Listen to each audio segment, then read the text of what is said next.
L'inflation grignote vos économies. Vous vous demandez si votre argent pourrait enfin travailler pour vous jour et nuit. Oui, et comment choisir le bon chemin dans cette jungle des investissements? Quels sont les vrais risques derrière les promesses de gains? Est-ce que c'est vraiment si compliqué de se lancer? Beaucoup se posent ces questions.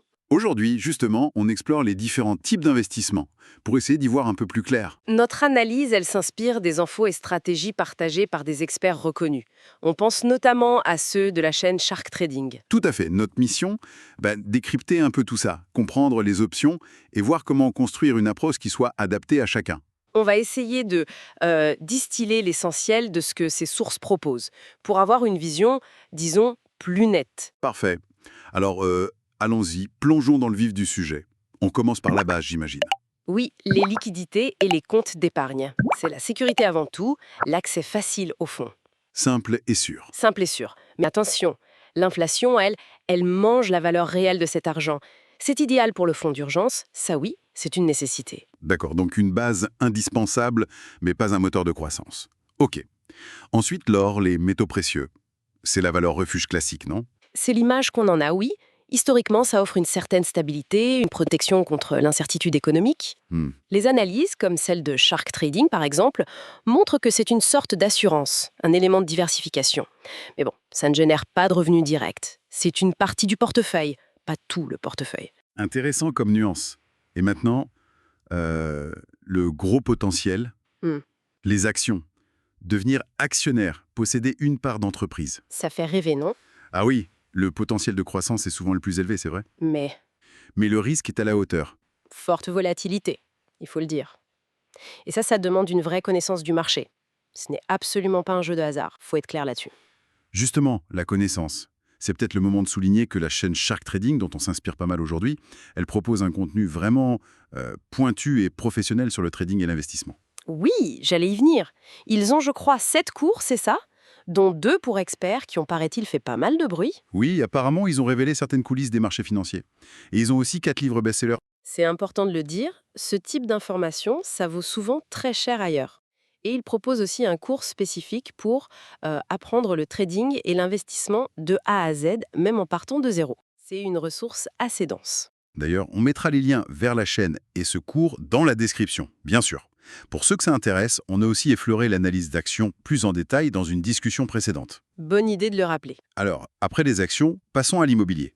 La pierre. Valeur sûre ou mythe arrêté? C'est un peu l'idée reçue, oui. L'immobilier, ça peut générer des revenus passifs, les loyers, et ça peut prendre de la valeur. Les avantages classiques. Voilà. Mais revers de la médaille, ça demande un gros capital au départ. C'est pas facile à vendre rapidement, c'est peu liquide, et il y a pas mal de frais à côté. Entretien, taxes. Ah oui, faut pas oublier ça. Non. Et des sources comme Shark Trading mettent aussi en avant des alternatives, comme les fonds immobiliers type SCPI ou REITs, qui sont plus accessibles. D'accord. Et les obligations? Si j'ai bien compris, c'est prêter de l'argent à des États ou des entreprises. Exactement. Et en échange, on reçoit un revenu fixe, régulier. Le risque est généralement plus faible, surtout pour les obligations d'État. Moins de risques, donc moins de rendement, j'imagine. Souvent, oui, le rendement est plus modeste. C'est un outil de stabilisation du portefeuille. Intéressant, par exemple, quand on approche de la retraite. Moins excitant peut-être, mais utile pour la sécurité. Bon. Et les fonds d'investissement? Les ETF, les fonds de mutuelle? C'est le fameux panier garni pour diversifier facilement? C'est une excellente façon de voir les choses. C'est une solution très efficace pour une diversification immédiate. Ça réduit le risque individuel et c'est très accessible. Il et elle si on n'a pas le temps ou l'expertise de choisir soi-même les actions. Tout à fait. C'est parfait dans ce cas. Attention quand même aux frais de gestion qui peuvent varier d'un fonds à l'autre. Notez. Et enfin, la catégorie sensations fortes. Les investissements alternatifs. Crypto, matières premières, art. J'ai même lu des trucs sur l'élevage de poulets. Oui, les matières premières agricoles peuvent en faire partie.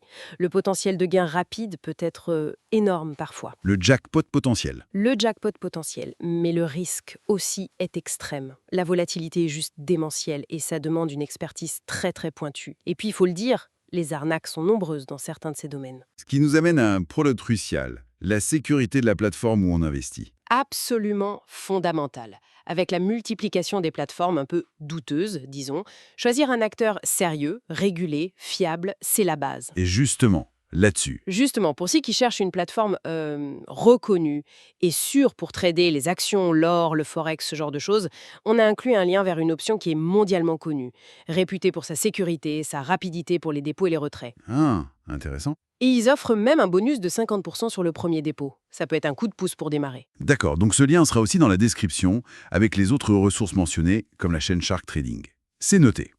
Alors, avec tout ça sur la table, concrètement, par où commencer si on essaie de résumer selon les profils? Oui, si on simplifie à partir des analyses expertes, un débutant pourrait commencer par mixer des ETF pour la croissance diversifiée et garder une épargne de précaution solide.